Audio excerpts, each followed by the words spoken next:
প্রত্যেকের জায়গা থেকে পরিকল্পনা করো, দেখবা ইনশাআল্লাহ আজকে হোক কালকে হোক বাংলাদেশ ইসলাম হুকুমত হবেই হবে ইনশাআল্লাহ। কি রাজি আছেন ইনশাআল্লাহ? পেশ করবেন বরিশালের মাটি ও মানুষের নেতা হযরতুল আল্লাম হযরত মাওলানা মুফতি সৈয়দ মোহাম্মদ ফয়জুল করিম শেখ চরমনাই।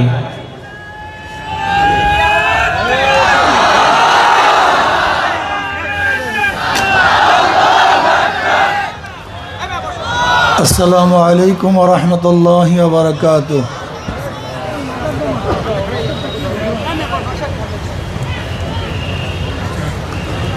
নাহমাদু ওয়া নুসাল্লি আলা রাসূলিহিল কারীম, আম্মা বা'দ। ফাআউযু বিল্লাহি মিনাশ শাইতানির রাজীম। বিসমিল্লাহির রাহমানির রহিম। কুনতুম খায়রা উম্মাতিন উখরিজাত লিন-নাস তা'মুরুনা বিল মা'রুফি ওয়া তানহাউনা আনিল মুনকার وتؤمنون بالله صدق الله العلي العظيم وصدق رسول النبي الكريم। সবাই দুরূদ শরীফ পড়ে আল্লাহুম্মা সাল্লি আলা সাইয়্যিদিনা ওয়া নাবিয়িনা ওয়া শাফিঈনা ওয়া হাবিবিনা ওয়া মাওলানা মুহাম্মদ সাল্লাল্লাহু আলাইহি ওয়া আলা আলিহি ওয়া আসহাবিহি ওয়া বারাকা ওয়া সাল্লাম। আল্লাহ পাকের শুকর যে মাওলাই করিম আপনাকে আমাকে দামি এক মজলিসে উপস্থিত হওয়ার তৌফিক দান করছেন। শুকরিয়া দেন সবাই বলে আলহামদুলিল্লাহ। নবী আলাইহিস সালাতু ওয়াস সালাম ফরমান খায়রুকুম মান তাআল্লামাল কুরআন ওয়া আল্লামা। গোটা মানুষের মধ্যে সর্বশ্রেষ্ঠ মানুষ হলো যারা কোরআন শিক্ষা দেয়, কোরআন শিক্ষা গ্রহণ করে। কোরআনের ওস্তাদ, কোরআনের ছাত্র সর্বশ্রেষ্ঠ, এরা সবচেয়ে দামি। এখানে যারা আসছেন সবাই দামি। ইয়ারফাইল্লাহুল্লাযীনা আমানু মিনকুম ওয়াল্লাযীনা উতুল ইলমা দারাজাত। আল্লাহ পাক রব্বুল আলামিন যাদেরকে ইলম দান করেন তাদের মাকাম, তাদের মর্যাদা আল্লাহ পাক উঁচা করে ফেলেন। কত উঁচা জানি না, এদের মাকামের কোনো শেষ নাই, সীমা নাই। ইন্নামা ইয়াখশাল্লাহ মিন ইবাদিল উলামা। আল্লাহ পাক জায়গায় জায়গায় উলামায়ে কেরামের প্রশংসা করেছেন। মানুষের মধ্য থেকে কেউ আমাকে ভয় করে না, একমাত্র ভয় করে উলামায়ে কেরাম। ইন্নামা লফজে হাসর মা ইল্লার ফায়দা দেয়। আল্লাহ পাক রব্বুল আলামিন উলামায়ে কেরামের প্রশংসা যেই ঢঙ্গে করেছেন যা চিন্তাও করা যায় না। আল্লাহ পাক রব্বুল আলামিন উলামায়ে কেরামের প্রশংসা করেছেন। জনাব মুহাম্মদ রাসূলুল্লাহ সাল্লাল্লাহু আলাইহি ওয়াসাল্লাম উলামায়ে কেরামের প্রশংসা করেছেন। তিনি তো ঘোষণাই দিয়েছেন আল উলামা ওয়ারাসাতুল আম্বিয়া। উলামায়ে কেরাম আমার ওয়ারিস। উলামায়ে কেরামের কাজটা কি, উলামায়ে কেরামের দায়িত্ব কি আমরা সবাই জানি, সবাই বুঝি।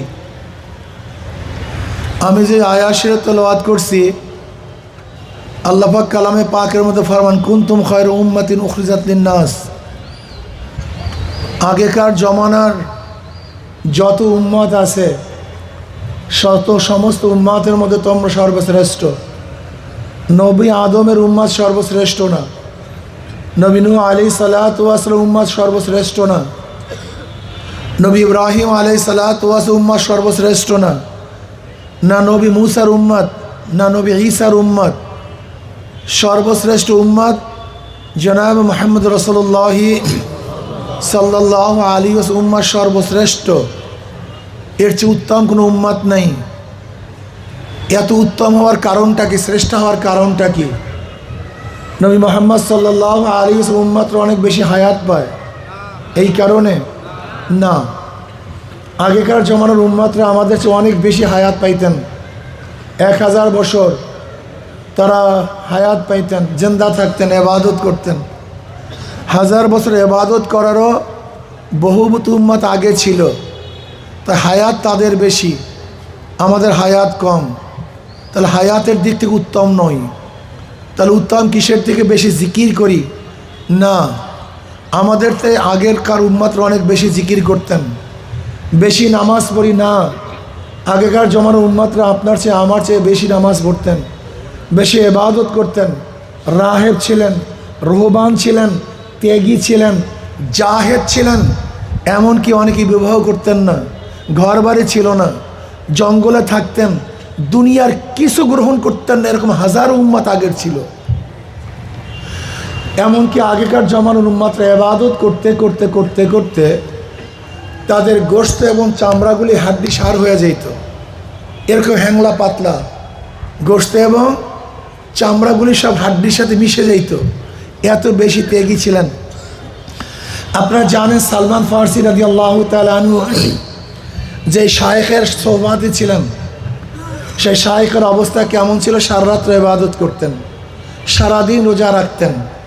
সালমান ফারসি রাদিয়াল্লাহু ফরমান, আমার শায়েখের অবস্থা তো এরকম ছিল যে ইবাদত করতে করতে তার গোশত এবং চামড়াগুলি হাড্ডির সাথে মিশে গিয়েছিল, এত বেশি ইবাদত করতেন। সালমান ফারসি রাদিয়াল্লাহু ফরমান, ওই শায়েখ ইন্তেকালের পরে আমি যে শায়েখের সোহবাতে ছিলাম তার একই অবস্থা, সেইভাবে ইবাদত করতেন। তিনি বলেন, দ্বিতীয় শায়েখ ইন্তেকালের পরে আমি তৃতীয় সেই শায়েখ গ্রহণ করেছিলাম, তার একই অবস্থা, তিনি সারা রাত্র সারাদিন ইবাদত করতেন। আমি কি বুঝাতে চাই? আগেকার জমানার উম্মতরা অনেক বেশি ইবাদত করতেন, এ ব্যাপারে কোনো সন্দেহ নেই। এরপরও তারা সর্বশ্রেষ্ঠ না। আপনি এবং আমি সর্বশ্রেষ্ঠ হওয়ার কারণটা কি? ঈসা আলাইহিস সালাতু ওয়াস সালাম উম্মত অনেক বেশি জাহেদ ছিলেন। খোদ সমস্ত নবীদের মধ্যে সবচেয়ে বেশি জাহেদ ছিলেন কে? নবী ঈসা আলাইহিস সালাতু ওয়াস সালাম। আপনারা সবাই জানেন ঈসা আলাইহিস সালাতু ওয়াস সালাম দুনিয়ার কোনো কিছুই গ্রহণ করতেন না। ঈসা আলাইহিস সালাতু ওয়াস সালাম না ঘর ছিল, না বাড়ি ছিল, না জায়গা ছিল, না জমি ছিল। ঈসা আলাইহিস সালাতু অবস্থা এরকম, একদিন একটা ইট মাথায় দিয়ে শুয়েছিলেন। কি মাথায় দিয়েছিলেন ভাই? ইট। শয়তান বলছে নবী ঈসা তো দুনিয়াদার হয়ে গেছে। নবী ঈসা কি হয়ে গেছে? ব্যবহার করছে শুধু একটা ইট, অমনি সে উটটাকে ফিক্কা মারছে, না তোর দুনিয়া, ইটও ব্যবহার করবো না। এত জাহেদ তিনি ছিলেন। ঈসা আলাইহিস সালাতু অবস্থা কেমন? একদিন প্রচণ্ড ঝড় বৃষ্টি চলতেছে, আকাশে মারাত্মক গর্জন। ঈসা আলাইহিস সালাতু এক তাঁবুর মধ্যে আশ্রয়ের জন্য গেলেন। দেখেন সেখানে এক যুবতী মহিলা, যুবতীর কাছে কিভাবে থাকবেন? সেখান থেকে বের হয়ে গেলেন, গেছেন এক পাহাড়ের মধ্যে এক গুহায়, গিয়া দেখেন সেখানে সিংহ অবস্থান করতেছে। হযরত ঈসা আলাইহিস সালাতু ওয়াস সালাম সিংহের পিঠে হাত দিয়ে বলতেছেন যে মাওলা হে, তুমি সবার জন্য কোনো আশ্রয়স্থল রাখছো, কিন্তু তোমার বন্দা ঈসার জন্য কোনো আশ্রয়স্থল রাখো নাই। ওই মেয়ের জন্য তাঁবু আছে, সিংহের জন্য গুহা আছে, কিন্তু তোমার বন্দা ঈসার জন্য। এত ত্যাগী ছিলেন। আল্লাহ পাক বলেন, ঈসা তুই যেহেতু আমার জন্য ত্যাগ করছো, তোর কোনো টেনশন নেই, তোর ত্যাগের কারণে আমি আমার নিজের হাতে বানানো 100 হুরের সাথে তোকে বিবাহ দেব। কয় না সুবহানাল্লাহ। সেখানে কি হবে? অলিমা আমি নিজে করব। অলিমা কত বছর হবে? 4000 বছর অলিমা হবে। কত বছর বসে অলিমা হবে? 4000 বছর অলিমার মেয়াদ হবে। এই 4000 বছর পর্যন্ত অলিমা খাওয়াবো আমি মাওলাই নিজে। অলিমায় দাওয়াত কে পাবে? দুনিয়ার জাহেদরা, যারা দুনিয়া ত্যাগী ছিল, সেই ঈসার অলিমায় তারা দাওয়াত পাবে। যাই হোক, আমি যেই কথা বলতেছিলাম যে তারা জাহেদ ছিলেন, রাহেব ছিলেন, রোহবান ছিলেন। এরপর আল্লাহ ডিক্লেয়ার দেন, কুনতুম খায়রা উম্মাতিন উখরিজাত লিন-নাস, তোমরা সর্বশ্রেষ্ঠ উম্মত। আমি তোলাবা এজাম ওলামা ইকরামের মাথার মধ্যে এই বয়ানটা ঢুকাবার জন্য আগের কিছু কথা বলেছি, অথচ আগের কথা বলার উদ্দেশ্য না। আমার কথা বলার উদ্দেশ্য এখন যে এই কথাগুলি বলবো, এই কথাগুলি খুব খেয়ালের সাথে ওলামা তোলাবা শুনতে হবে, হৃদয়ঙ্গম করতে হবে, জেহেন নশীন করতে হবে। এই কথাগুলো বুঝাতে হবে, বুঝতে হবে। নিজে বুঝবো, আর একজনকে বুঝাবো। আমরা সর্বশ্রেষ্ঠ উম্মত হওয়ার কারণটা কি? বেশি জিকির না, বেশি তেলাওয়াত না, জোরে বলেন না। কি কথা ঠিক না? ইহুদিরা আমাদের চেয়ে অনেক বেশি আলেম ছিলেন, অনেক বেশি জানতেন। আপনারা সবাই জানেন গায়রুল মাগযুবি আলাইহিম ওয়ালাদ-দাল্লিন। এই মাগযুব কারা? ইহুদি। দল কারা? খ্রিস্টান। মাগযুব এবং দলের মধ্যে পার্থক্যটা কি? মাগযুব যাদেরকে বলা হয় যারা জানে কিন্তু মানে না, আর দল যারা জানে না মানেও না। খ্রিস্টানরা জানে না, মানে না, কিন্তু ইহুদিরা সব জানে, এরপরে কি মানে না। আপনারা কি জানেন মদিনায় ইহুদিরা কেন বসবাস করছে? ওদের বাড়ি তো জেরুজালেম, ফিলিস্তিনি ওরা, ওদের বাড়ি ফিলিস্তিন, জেরুজালেম ওরা অবস্থান করত। কিন্তু ওরা মদিনায় কেন গেছে? ওদের বাড়ি তো মদিনায় না। ওরা জানতো, ওদের কেতাবে আছে আখিরি নবী জনাব মুহাম্মদ রাসূলুল্লাহ সাল্লাল্লাহু আলাইহি ওয়াসাল্লাম মক্কা থেকে মদিনায় হিজরত করবেন। এটা ওরা জানতো।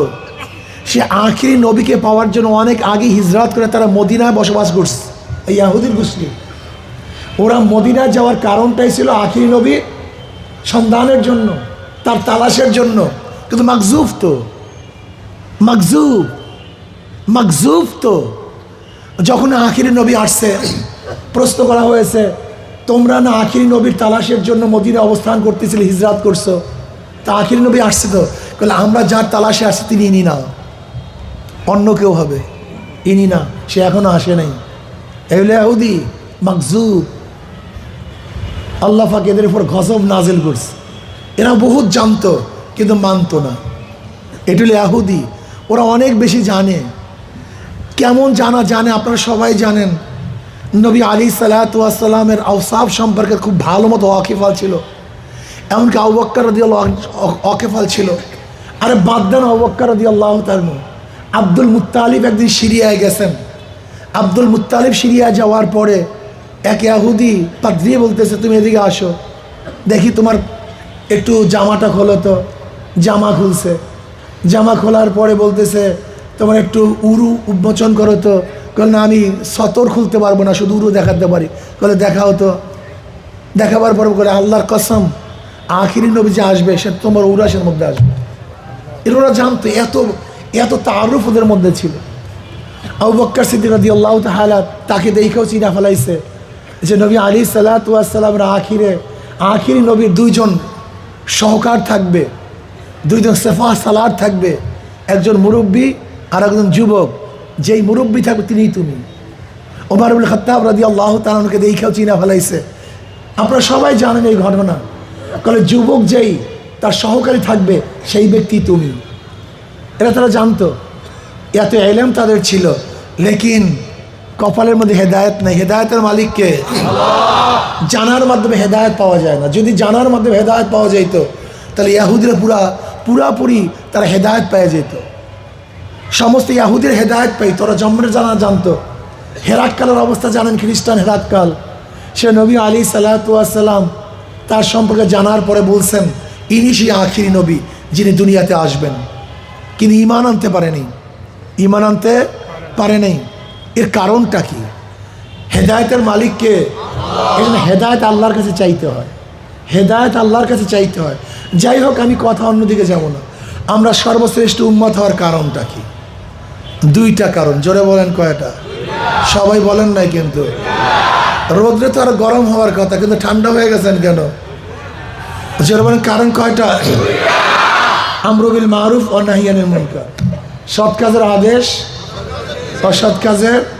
জনাব মুহাম্মদ রাসূলুল্লাহ সাল্লাল্লাহু আলাইহি ওয়াসাল্লাম উম্মতের মধ্যে স্পেশালি দুইটা গুণ, সৎ কাজের আদেশ, অসৎ কাজের নিষেধ। যেই দায়িত্ব আগেকার নবীদের ছিল, যেই দায়িত্ব রসুলদের ছিল, আল্লাহ পাক রব্বুল আলামিন সেই দায়িত্ব সরাসরি নবী মুহাম্মদ সাল্লাল্লাহু আলাইহি ওয়াসাল্লামের উম্মতকে দান করেছেন। আমরু বিল মারুফ ওয়া নাহয়ি আনিল মুনকার, সৎ কাজের আদেশ, অসৎ কাজের নিষেধ। দেখেন কোরআনের বর্ণনার ঢংটা দেখেন। কুনতুম খায়রা উম্মাতিন উখরিজাত লিন-নাস, তোমাদেরকে বের করা হয়েছে কাদের জন্য? শুধু মুমিনদের জন্য নয়, শুধু মুসলমানদের জন্য নয়, তোমাদেরকে বের করা হয়েছে মানুষদের জন্য। তার মানে নবী মুহাম্মদ সাল্লাল্লাহু উম্মত শুধু মুমিন এবং মুসলমানের টেনশন করবে না, চিন্তা করবে না। উখরিজাত লিন-নাস, গোটা মানবের টেনশন, গোটা মানবের চিন্তা করবে নবী মুহাম্মদ সাল্লাল্লাহু আলাইহি উম্মতেরা। একজন হিন্দু ক্ষুধার্ত অবস্থায় আছে, এই ক্ষুধা নিবারণের দায়িত্ব নবী মুহাম্মদের উম্মতদেরকে নিতে হবে। একজন হিন্দু বস্ত্রহীন আছে, তার দায়িত্ব তোমাকে গ্রহণ করতে হবে। আল্লাহ পাক রিজিককে আম করছেন। নবী ইব্রাহিম আলাইহিস সালাতু ওয়াস সালাম মেহমান ছাড়া খানা খাইতেন না, এটা তার অভ্যাস। আর তুমি আমি মেহমান দেখলে মেজাজ খারাপ হয়ে যায়। আর নবী ইব্রাহিম আলাইসাল্লাম মেহমান ছাড়া খানাই খাইতেন না। একদিন কোনো মেহমান নেই, কোনো মেহমান পাচ্ছেন না, এক মোর্শেক মেহমান পেয়েছে। মোর্শেক তাকে দস্তারখানে বসাইছে। এবার মোর্শেক খানা খাওয়া শুরু করছে, বিসমিল্লাহ আল উজ্জা, লাত এবং উজ্জার নামে খানা খাওয়া শুরু করছে নবী ইব্রাহিম আলাইহিস দস্তারখানে। নবী ইব্রাহিম আলাইহিসসালামের দস্তারখানে বলতেছেন লাত এবং উজ্জার নামে খানা খাওয়া শুরু করছে। কার নামে? ডাইরেক্ট শিরক, মারাত্মক শিরক। নবী ইব্রাহিম আলাইহিসসালাম বলছে আমার দস্তারখানে তুমি লাত এবং উজ্জার নামে খানা খাবা, আমি তোমাকে খানা খাওয়াবো না, তুমি আল্লাহর নামে খানা শুরু করো। এবার সে মুশরিক বলতেছে আমি তো খানা খাওয়ার জন্য আসছি, ঈমান গ্রহণ করার জন্য আসিনি। তুমি খানা খাওয়াইলে খাওয়াও, না খাওয়ালে যাই আমি। বলে যাও, তুমি লাত উজ্জার নামে খানা খাবা, আমি তোমাকে খানা খাওয়াবো না। রওনা করছে। ওদিকে আল্লাহ ডাক দিয়ে বলে ইব্রাহিম 80 বছর পর্যন্ত এই মুশরিক লাত এবং উজ্জার নামে খানা খাওয়ার জন্য শুরু করছে। 80 বছর পর্যন্ত লাত এবং উজ্জার নামে খানা খাইছে, আমি একদিনও মাহরুম করি নাই, দস্তারখান থেকে উঠাই নাই। আর আজকে একদিন তোর সামনে লাত এবং উজ্জার নামে খানা খাওয়ার কারণে তুই মাহরুম করিয়া দিস। তুই কি জানো আমি খানাকে রিজিককে হারাম করছি? নবী ইব্রাহিম আলাইহিসসালাম দৌড়াইলেন, বলে ভাই তুই জান না, আমি ইচ্ছা খানা খা, আমার নবুয়তি যায়, জলদি খানা খা। আল্লাহ পাক রিজিক কাম করছেন। হিন্দুর জমিনের মধ্যেও যেই বৃষ্টি, মুসলমানের জমিনের মধ্যে একই বৃষ্টি। আর আশ্চর্য হবেন আপনারা, ইমাম গাজালি রাহমাতুল্লাহ ঘটনা বয়ান করেন, ইমান কত বড় মজবুত থাকতে হয়, কত কঠিন ইমান, বিশ্বাস করতে পারবেন না। ইমান কত মজবুত থাকতে হয়, কত কঠিন পরীক্ষার মধ্যে থাকতে হয়। ওয়ালা নাবলুওয়ান্নাকুম, তাকিদ, ওয়ালা নাবলুওয়ান্নাকুম, অবশ্যই আল্লাহ পাক পরীক্ষা করবেন। কেমন পরীক্ষা করছেন মুমিনদেরকে? এক ব্যক্তি নদীর মধ্যে, সাগরের মধ্যে জাল মারতেছে ভূতের নামে, বিসমিল্লাহ আল উজ্জা আল মানাত, বাস জালের মধ্যে মাছের কোনো অভাব নেই। আর একজন বিসমিল্লাহ বিসমিল্লাহ, একটা মাছও নেই, একটা মাছও নেই। কি বুঝেন অবস্থাটা কি? হ্যাঁ, ভূতের নামে জাল মারে, মাছের অভাব নেই, অথচ আল্লাহর নামে জাল মারে কোনো মাছ নেই। এখন ফেরেশতারা আল্লাহর কাছে বলে মাওলা হে, এই অবস্থা কি? বলে এই দুইজনে আখিরি আঞ্জাম দেখবা। যারা ভূতের নামে জাল মারে তার আখিরি অবস্থা কি হবে, আর যে আমার নামে জাল মারে তার অবস্থাটা কি হবে দেখো তো।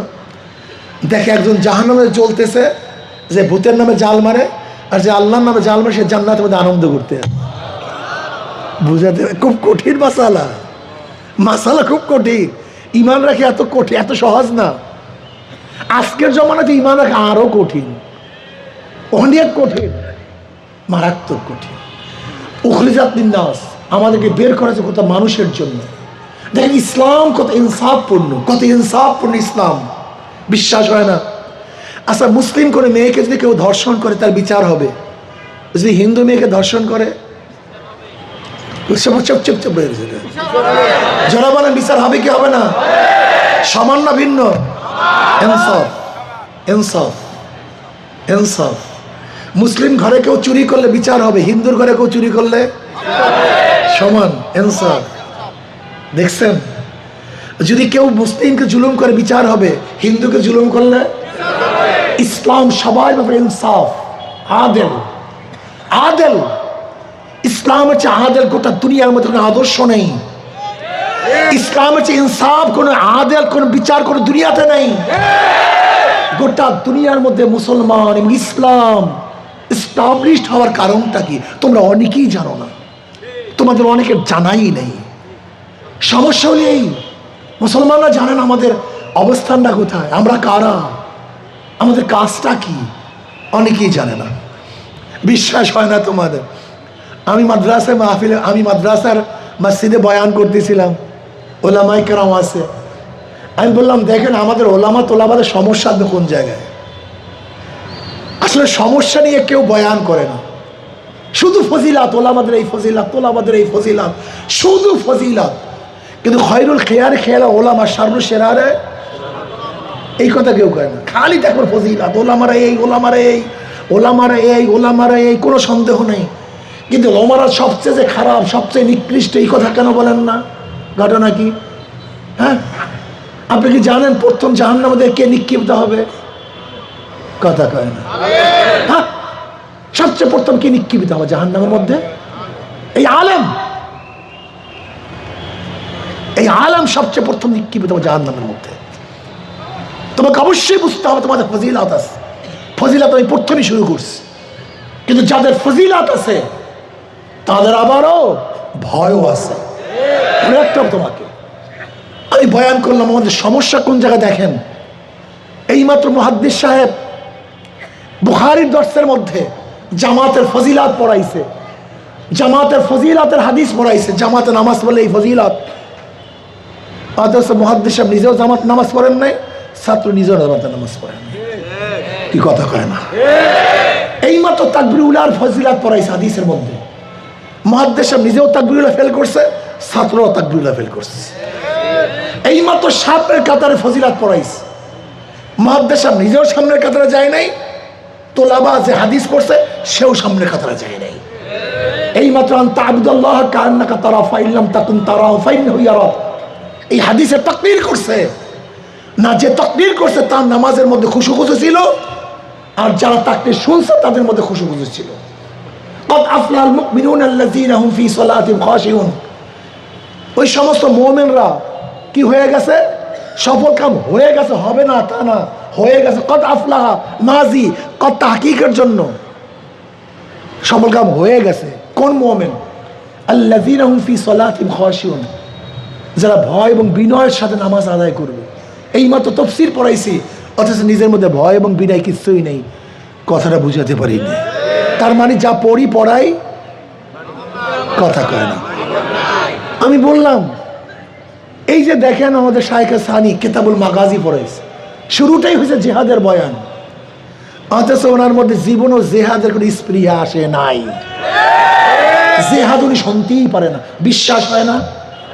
আচ্ছা, কোরআন ও হাদিসের মধ্যে জিহাদের কথা আছে কি নাই? পৃষ্ঠায় পৃষ্ঠায় আছে।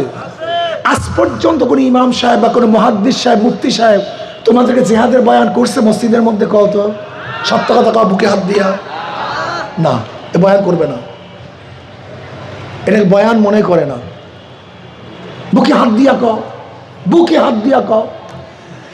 দেখো আমি বললাম, দেখো এই মুহাদ্দিস সাহেব এইমাত্র নবী আলাইহিস সালাতু ওয়াস সালামের পোশাকের বয়ান পড়াইছে, অথচ এই মুহাদ্দিস সাহেব কি পারবে এখন যুদ্ধের পোশাক পরিয়া মাদ্রাসার বাহিরে মাঠের মধ্যে নামতে? লজ্জা পায়। অথচ নবীর পোশাকের ফজিলত পড়াইছে, নিজের পোশাক পরতে কি পায়? শরম, শরম। এটা কেমনে পরে যুদ্ধের পোশাক? অথচ এইমাত্র নবীর পোশাকের সওয়াইশি করছে, ফজিলত পড়াইছে। এইমাত্র নবী আলাইহিস সালাতু ওয়াস সালাম তলোয়ারের বয়ান করছে, লা আইবা ফীহিম খায়রা আন্না সুয়ুফাহুম ফীহিন্না ফালুলুম মিন কারাইকা তাইবি। অথচ দেখা যায় যুদ্ধের তলোয়ারের ফজিলত পড়াইছে, মুহাদ্দিস সাহেব কি পারবে যে একটা তলোয়ার নিয়ে রাস্তায় নামতে? লজ্জা পায়। এটা আলেমদের শানের খেলাফ, অথচ নবীর শানের খেলাফ হয় নাই, আলেমের শানের খেলাফ হয়েছে। কি আপনাদের রাগটা বলছে? নবীর শানের খেলাফ, কিন্তু আলেমের শানের কি হয়ে গেছে? খেলাফ হয়ে গেছে, মারাত্মক খেলাফ হয়ে গেছে। এইমাত্র পড়াইছে নবী আলাইহিস সালাতু ওয়াস সালামকে এই গালি দিয়েছে, জাদুকার বলছে, অতন্ত্রবাদী বলছে, শায়ের বলছে, কোরআনের মধ্যে পড়ছে এইমাত্র। কিন্তু আমাকে গালি দিলি আমার মেজা বলে আমার মানিজ্জাত সব গেছে। নবীকে গালি দিলে তার মানিজ্জাত যায় না, তোমাকে গালি দিলে মানিজ্জাত যাবে কেন? ঘটনা কি? ঘটনা কি? তোমরা তো সহ্য হয় না কেন? হ্যাঁ, এইমাত্র ফজিলাত পড়েছে নবী আলাইহিস সালাতু ওয়াস সালাম দাওয়াত দিতে রক্ত জড়াইছে, অথচ এই মৌলবীর একদিন একটা ঘামও চড়ে নেই, জীবনেও না, গালি খায় নেই। এইমাত্র পড়াইছে নবী আলাইহিস সালাতু ওয়াস সালাম পেটের মধ্যে দুইটা, অথচ এই জীবনে একক তো না খেয়ে থাকে নাকি? বিশ্বাস হয় না। আমার কথাগুলি খারাপ লাগতেছে মনে হয়। বাস্তবতেই বাস্তবতেই এই মতো সাহাবাদের ইতিহাস পড়াইছে যারা কোনো বেঈমানের সামনে মাথা নত করে নেই, অথচ আমাদের 24টা ঘন্টা ফাসেকদের সামনে মাথা মতো থাকে। 24টা ঘন্টা ফাসেকদের সামনে মাথা মতো থাকে। এর কারণটা কি? যা পড়াই পঠন পাঠন, এটা সিস্টেম, এটা সিস্টেম। কিন্তু কোরআন ও হাদিস সিস্টেম নয়, এটা পঠন এবং পাঠন নয়। খুব ভালো মতো মনে রাখবা, কাবুরা মাকতান ইনদাল্লাহি আন তাকুলু মা লা তাফআলুন। এই আয়াতের মেজদাক শুধু ওই বয়ানীদেরকে বলছো, যে ওয়াইজিনদেরকে? আজীব। সবার মাথার মধ্যে কাবুরা মাকতান ইনদাল্লাহি আন তাকুলু মা লা তাফআলুন মেজদাক কারা? যারা ওয়াইজ করে তারা। তা তুমি যে হাদিসের মধ্যে পড়াইছো, তুমি ওয়াইজ না, তুমি নাসি না, তুমি বায়ান না, তুমি মুদাররিস না, তুমি তো একই হালাত। তোলাবায়ে আযাম, মাকজুব হয়েও না। এই বলো তো মাকজুব কারা? এইমাত্র বয়ান করছে, কেউ বলবে না বলো তো তুমি মাকজুব কারা? জানে মানে না। এই মাকজুব হয়েও না, মাকজুব হয়েও না। মাশাআল্লাহ, তোমরা ভালো কথা বলছো। জানে মানে না, এরা মাকজুব, এরা মাকজুব, জানে মানে না। আজকে আমরা জানি কিন্তু মানি না। আমরা উত্তম উত্তম হওয়ার দুইটা কারণ, আমরু বিল মারুফ, জোরে বলো, আমরু বিল মারুফ। যদি আমরু বিল মারুফ, সৎ কাজের আদেশ, অসৎ কাজের নির্দেশ এই চরমনায় পৃষ্ঠার মধ্যে না থাকে, কোরআন তাকে উত্তম বলবে না। আমাদের সর্বশ্রদ্ধেয় মাহমুদিয়া মাদ্রাসার মোহতামিম সাহেব হজরতের মধ্যেও যদি আমরু বিল মারুফ আর নাহি আনিল মুনকার না থাকে, কোরআনের ভাষায় সে উত্তম উম্মত হতে পারবে না। কোরআনের ভাষায় উত্তম উম্মত হতে পারে, সে মুহাদ্দিস হতে পারে, সে মুফতি হতে পারে, সে পীর হতে পারে, তোমার কাছে বড় বুজুর্গ হতে পারে, কিন্তু কোরআনের ভাষায় সে উত্তম উম্মত হতে পারবে না। উত্তম উম্মত হওয়ার জন্য দুইটা জিনিস লাজম, আমরু বিল মারুফ, সৎ কাজের আদেশ, অসৎ কাজের নিষেধ থাকতে। অত মিনুনা বিল্লাহ। এখানে আমলের কথা আগে আনছে, ইমানের কথা পরে আনার কারণটা কি? ইমান তো মুকদ্দম, আমল তো মুআক্খার। এখানে তো ইমান আগে আসবে, তারপরে আমলের কথা আসবে। এখানে আমলের কথা আগে আসছে, কারণটা কি? ইমানের তাসাবি, সমস্ত মুমিন আগেকার উম্মত, আমরা আগেকার নবী, আমার নবী, সবার ইমান সমান। ইমানের মধ্যে কার কোনো পার্থক্য নেই। সমস্ত নবীর উম্মত, সমস্ত নবীর উম্মতের ইমান এক, অভিন্ন। নবী ইব্রাহিম আলাইহিস সালাম আল্লাহ কয়জন মানতেন? আমার নবী। আদম কয়জন মানতেন? আমার নবী। তারা ফেরেশতা মানতেন কি মানতেন না? আমার নবী। কিয়ামত মানতেন কি মানতেন না? জান্নাত জাহান্নাম, তাকদীর, ইমান সমান। ইমানের মধ্যে কোনো নবীদের, কোনো উম্মতের কোনো পার্থক্য নেই। সমস্ত নবী, সমস্ত উম্মতের ইমান সমান, কিন্তু আমল সমান না। কাজ সমান না। এখানে উত্তম কেন হয়েছি, এইটা বর্ণনা করার জন্য আল্লাহ পাক এই আয়াত নাজিল করেছেন। তোমরা উত্তম উম্মত হওয়ার কারণ শুধু ইমান না, ইমান তো সবাই তাসাবি, সবাই সমান। তোমরা উত্তম উম্মত হওয়ার কারণ দুইটা। বলেন তো কি কি? সৎ কাজের আদেশ। এখন সৎ কাজের আদেশ করবেন, অসৎ কাজ নিষেধ করবেন না, খালি দরবেশি করবেন। এই দরবেশি নিজের কাছে হতে পারে, কিন্তু আল্লাহর কাছে মাকবুল হবে না। আমার শেষ কথা বলতে বলতে, সৎ কাজের আদেশ, অসৎ কাজের নিষেধ করবো কিভাবে? নবী আলাইহিস সালাতু বলেছেন, মান রাআ মিনকুম মুনকারান ফালিগাইয়ির বিয়াদিহি ফাইন লাম ইয়াস্তাতি বিলিসানিহি ফাইন লাম ইয়াস্তাতি বিকলবিহি ওয়া যালিকা যাফুল ঈমান। যদি খারাপ গর্হিত কাজ দেখো, এখানে ইয়াদির দ্বারা উদ্দেশ্য কি? শক্তি, শক্তি দ্বারা পরিবর্তন করে দাও। যদি সেই শক্তি না থাকে, জবান দিয়ে, মুখ দিয়ে এমনভাবে বলো যেন পরিবর্তন হয়ে কি হয় নাই। এই যে ডারউইনের থিওরি বাংলাদেশে সব জায়গায় পড়াবার চেষ্টা করছিল শেখ হাসিনা সরকার, প্রতিবাদ করার কারণে পারছে। ফতুয়া বন্ধ করার চক্রান্ত করছিল, যখন আন্দোলন হচ্ছে পারছে। নারী নীতি বাস্তবায়ন করার চক্রান্ত চলছিল, পারছে। আর সব বাদ দাও, কয়েকদিন আগে গানের টিচার দিবে, কি দিবে? আমরা কোনো মারামারিও করি নাই, হরতালও শুধু জবান দিয়ে বলছিলাম। কি বলছিলাম? যে ইউনূস সরকারের ভূতে পাইছে, মনে দেখ তোমরা, ইউনূস সরকারের ভূতে সুখে থাকতে ভূতে কিলায় বলছিলাম না? যে খবরদার ইউনূস সরকার, যদি গানের টিচার মিচার দেন, এমন কিলান শুরু হবে যে খিল থেকে মুক্তি পাবেন না। কি পারছে? কথা কয় না। তার মানে কি বলেন তো, কি বুঝাইতে পারলাম? এখনো জবান দিয়া বললে খোদাত্রী একটা কাজ বাংলাদেশ বাস্তবায়ন হতে পারে না। মুখের মধ্যে তালা লাগাইছেন কেন মৌলবী? তালা লাগাইছেন কেন? হ্যাঁ, সবাই তালা লাগাইছে। মুখকে জবান খুলেন, জবান খুলতে হবে। মাইর আসলে আসবে, রক্ত দেব কিন্তু জবান চলতে চলে ইনশাআল্লাহ।